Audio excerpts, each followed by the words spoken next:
What up, bitches? It's the misanthropic one, aka He Who Hungers.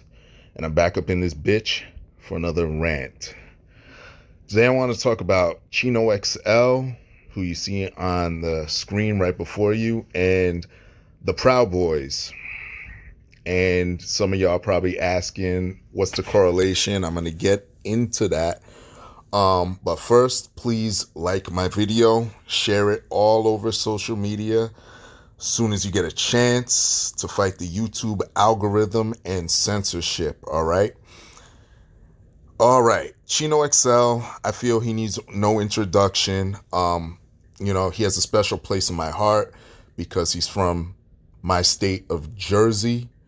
And, I've talked about him a billion times. He's a supreme lyricist, love him to death. He's put out crazy material that I love. The Reconstruction, Here to Save You All, Poison Pen. I mean, just great stuff. All right. Go check him out. He's got some great work under his belt. The Metaphor Matador, love him. Okay. So, Chino XL and the Proud Boys. I say all that to say this because I know some people are gonna be soft as shit and take this as I'm dissing Chino XL and all. No, I'm not doing any of that. I'm using Chino XL sort of as a springboard into the landscape of how I view the mentality of hip hop nowadays. And on my channel, I talk about how the far left and SJWs and that mentality is corrupting a lot of hip hop, is corrupting a lot of pop culture in general. So this kind of falls into it. And you could see just by this image alone, you could see it. I saw this on Instagram. Chino XL's here looking pumped as usual. That's another reason why I like him, because he's mad motivation when I go to the gym. I want to be as big as Chino XL, but he's looking good. But got a shirt that says Latinos versus Trump. All right, so I go and I read this. Here's a caption, and he says, he told violent racist factions to stand back and stand by. This is an open invitation to kill you, me, and our children. If you're, he spelled that wrong, brown or black or both like me, and I guess he meant to say, and you support Trump, please unfollow. In real life, also, matter of fact, if you're any race or species, we love our country, we hate the people in charge. And he tags Immoral Technique. All right.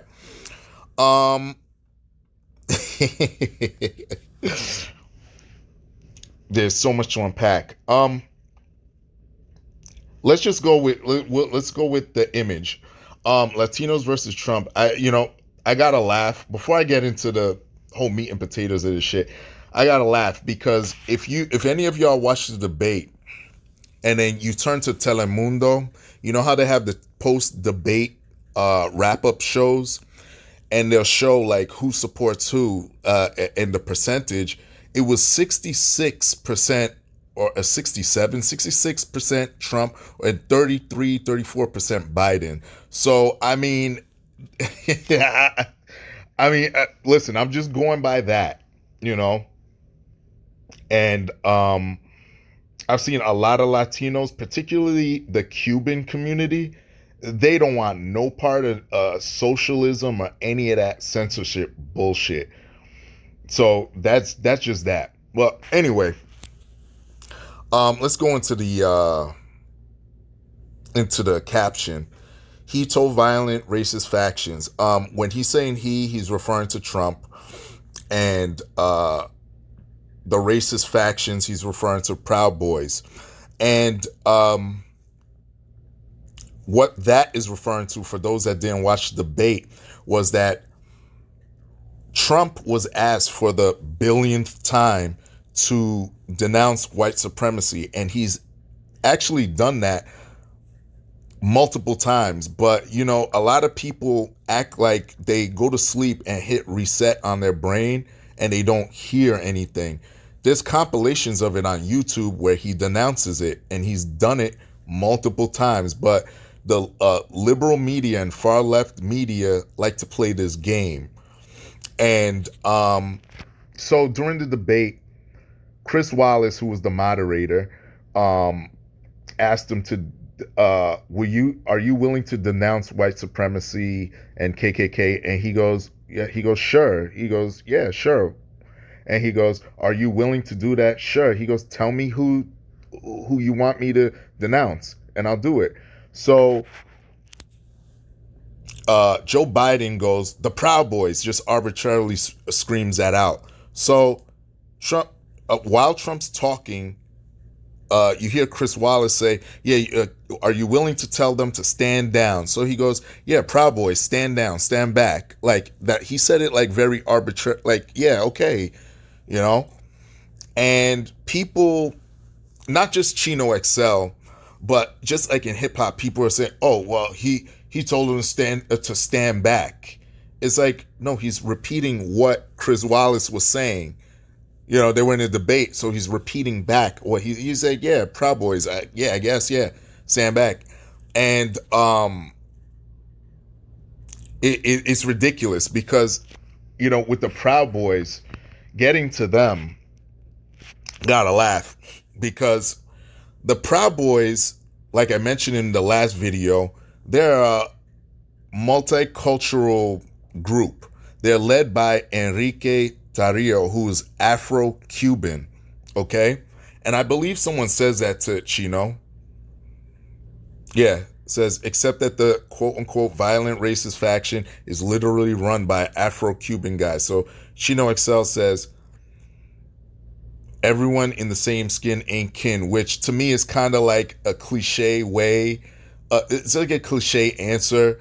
And it's like, what bothers me about that is, dude, you know, if anyone did just menial research on the Proud Boys, you would see who they are. And let me tell you something. The only thing extreme about them, well, two things. One is this whole Western chauvinistic thing that they claim, that they tout, which isn't really extreme. It's just the optics of the word chauvinist that make people nuts. And when they say that they're Western chauvinists, they tout the fact that Western civilization is the best to them, and they're allowed to feel that way. It's their opinion, right? It's freedom of speech. They're allowed to feel that way. Okay, so that's one. Number two, which I would feel is the more, I guess, polarizing thing to most people, or polemic, is like the fact that they don't back down from a fight. They'll defend themselves. Like a case in point, one controversy was when they went to a gathering led by Gavin McGinnis, who was the original founder of the Proud Boys, but there's a whole story to why he quit and everything. He's the founder, not the leader. But anyway, they went to go see him talk or have a speech in New York. So they were leaving, and these Antifa pussies were following after them. So they were leaving, minding their business. One of the Antifa guys throws a bottle at one of the dudes. They turn around and they got into a little brawl, and one of the dudes got fucked up bad. And you know, of course, that one of the guys, one or two of the guys got in trouble for fucking the dude up. And it's like, well, hey, you started it, and it got caught on camera too. But I guess they beat this dude bad. It's like, well, hey, look, see, the thing with Antifa, like I mentioned before, is like they like to surround you and fight they like to look for people to fight them while they're in a pack. But, you know, with the Proud Boys, they're not going to take that shit. You see a lot of them, they're in shape. So a lot of them are brolic. They're not playing with you. So, I mean, that's it. They don't go around instigating fights. They're not known for that. And they're known for their, you know, for them being free speech absolutists and stuff like that. So again, it, it's just ridiculous. And then furthermore, I put this on my Instagram. There's a video where they were out there denouncing white supremacy, and I believe it was Enrique. I'm not sure if it was him, but he was saying, yeah, we have a vetting system for who we want to be in our group. So like if you're a white supremacist, yeah, we're not dealing with that shit. And they were there with Black Lives Matter. Now, you know how I feel about Black Lives Matter, especially with all this bullshit that's going on lately. But you had one of the heads of Black Lives Matter, I forget the female's name, and she vouched for them. She was saying, yeah, they're not a white supremacist group. Yeah, we're here hand in hand. You know, we're talking. She goes, yeah, we also met in Portland where we had productive conversation. I feel that it's necessary to reach across the aisle and talk and have these conversations. Yeah, we've talked. We've had great conversations. So that's why I laugh at this shit. And this is to wrap it up. This is what I'm talking about. This is why, again, I'm using Chino XL as an example, but this is the mentality. This is spreading out to the mentality of hip hop. This is how hip hop is nowadays. It kills me because liberal far leftist media will put shit out there and label shit white supremacist, racist, this and that, and people just eat it up and go with it. As a matter of fact, there's someone in here in these comments that actually mentions that. Says, you know, I find it funny that a lot of these semi-conscious rappers fall for that shit. And I agree. Like, the thing with rap back in the day, like, it was very anti-mainstream. And anti-mainstream media. Like, very untrustworthy. They really didn't have trusting feeling when it came to media. Now all of a sudden, the liberal media turns around and hip hop is in lockstep with the media. And that bothers me. Y'all know me. I'm a hip hop head at heart. But this shit, hip hop is way too far left. We got to bring it back to the center, you know, where you see what I loved about old hip hop was what I learned from it was, you know, freedom of speech, critical thinking, the ability to say what you want and you know, not really have any flack for it, not any backlash. But nowadays it's like on some super far left nonsense. And this is why I'm slowly like getting away from it. Like it's stuff like this. It's like ridiculous, you know.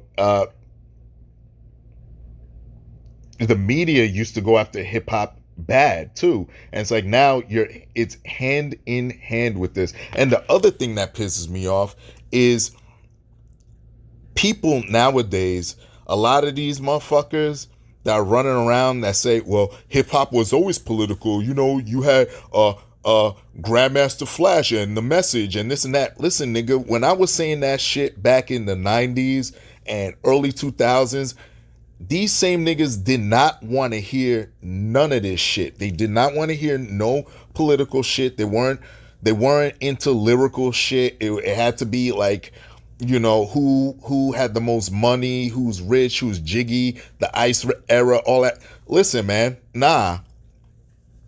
Don't do that shit now. Don't turn around now and get woke when it's trendy. You know what I mean? This is all trendy. It's all bullshit.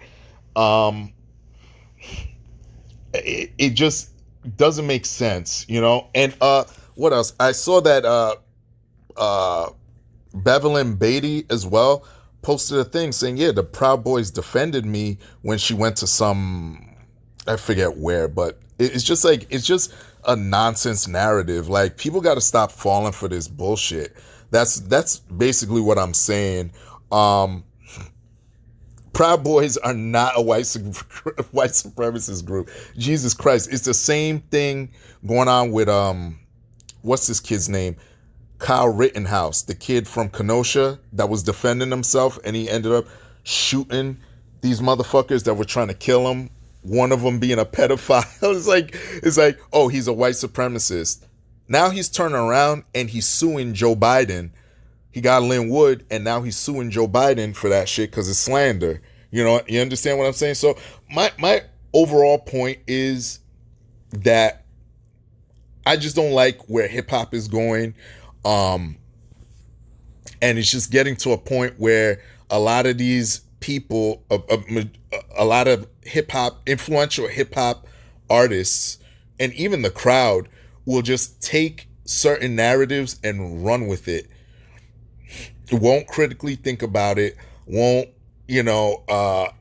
break it down and say, well, wait a minute, why am I, let me at least look into this before I say anything. Let me at least see if there's violence that follows these people, or if there's a track record of racism. Nah, we just hear racism and we want to jump on it. And I'm just not that type of dude. Like, I followed the Proud Boys for a couple of years now, so I kind of know a bit about them. And I don't know. I think that's it. I think that's really all I want to say. Again, this isn't a shot at Chino XL. Love him to death. I would love to interview you, Jersey boy to Jersey boy. See what you're up to. Show you some love. Maybe talk about some of this shit. See our differences, and maybe we could, see eye to eye on some shit. No, I will not be unfollowing you. I do support Trump. I have my reasons. You could feel free to ask me, and I'll tell you why. This is to Chino XL. A lot of you already know why, but Chino, feel free to ask. I'll tell you the reasons, respectfully. But I will not unfollow you. I like your music. I love you. I think that's kind of corny that you would put that out there, though, to be honest, because, like someone said in your comments, someone said, you shouldn't really paint everybody with a broad brush. And I do agree with that. That to me, it's kind of childish to say, well, if you don't agree with me, then go that way. You know what I mean? And to me, that's not hip hop. But anyway, y'all know the deal. Leave your love, leave your hate. Most of all, subscribe. I did my shill in the beginning of the video, so I don't need to do it now. But like the video anyway, share it, and yeah, that's it, I guess. Peace, bitches.